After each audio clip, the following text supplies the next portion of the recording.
Hello guys, I am Rameswar Shah from Science Classes. Today I am going to start a specific heat capacity. Okay, then let us start. A specific heat capacity. A specific heat capacity. What is a specific heat capacity? A specific heat capacity of substance means the amount of heat required to raise the temperature of 1 kg of body through 1 degree C is known as a specific heat capacity. The amount of heat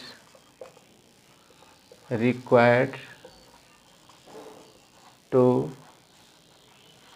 raise the temperature of 1 kg of body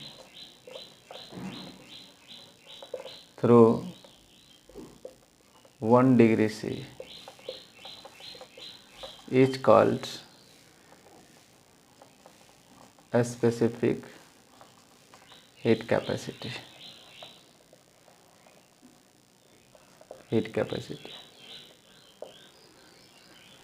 And SI unit of a specific heat capacity is joule per kg degree C. The SI unit of a specific heat capacity is joule per kg degree C. Different substances have different specific heat capacity. Like as water specific heat capacity is 4200 joule per kg degree C, sand 800 joule per kg degree C, ice 2100 joule per kg degree C, mercury 140 joule per kg degree C. It means different substances have different specific heat capacity. Then here some important substance specific heat capacity I am going to write. The specific substance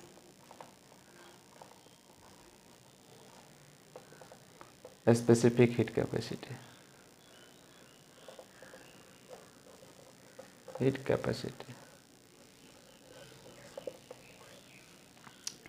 Like as water has maximum specific heat capacity.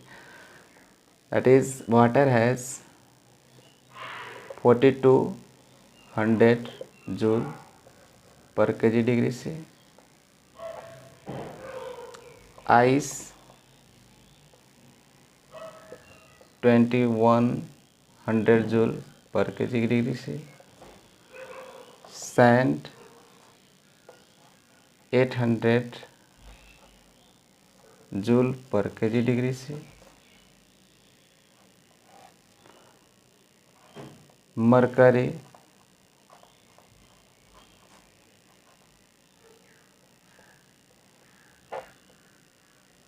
140 joule per kg degree C. In this way, the different substances have different specific heat capacity. Here when we observe, then water has more specific heat capacity, that is 4200 joule per kg degree C.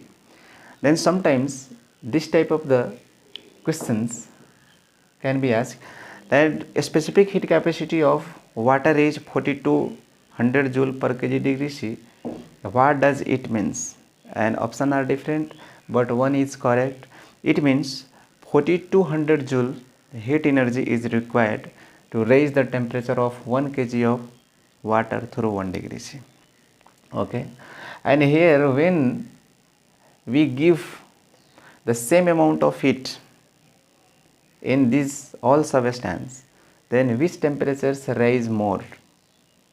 Then the substance which have less specific heat capacity can heated in an instant and cool in an instant also. It means heat fast and cool fast also, which specific heat capacity is less. Like as mercury temperature rise more than that of the other when we heat with the same amount, because its specific heat capacity is less and so its temperature rises more. But here water specific heat capacity is more. It means when we supply heat, then it does not rise its temperatures instantly. Okay, and so the specific heat capacity of water is 4200 joule per kg degree C, and so it is used as a cooling agent, like as it is used in the vehicles to cool the engines. And this is due to its specific heat capacity is more. It can absorb the more amount of heat energy and keep the engine cool for the long times. Okay, another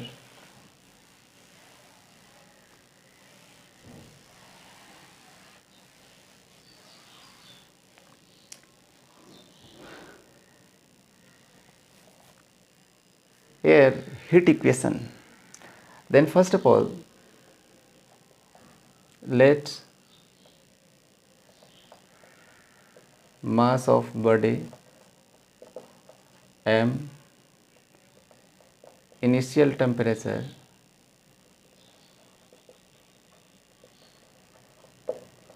T1, final temperature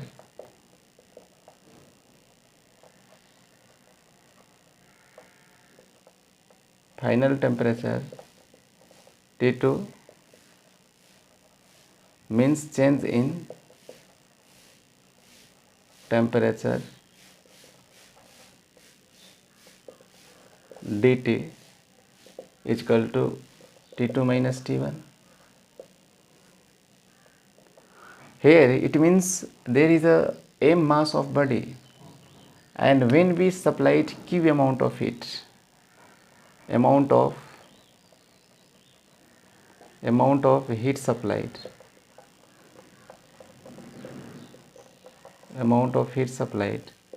is equal to q. It means m mass of the body, when we supply q amount of heat, then its temperature rises from T1 to T2. Then here we already know q is directly proportional to m, other q is directly proportional to change in temperature. Equation 1, equation 2. Then from equation 1 and 2, q is directly proportional to m. Okay, m and T2 minus T1. It means q is directly proportional to m dt, we can write.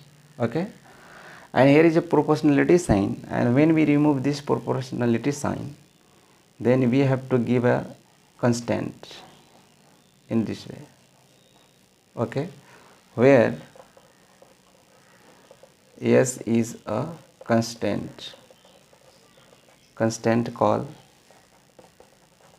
a specific heat capacity.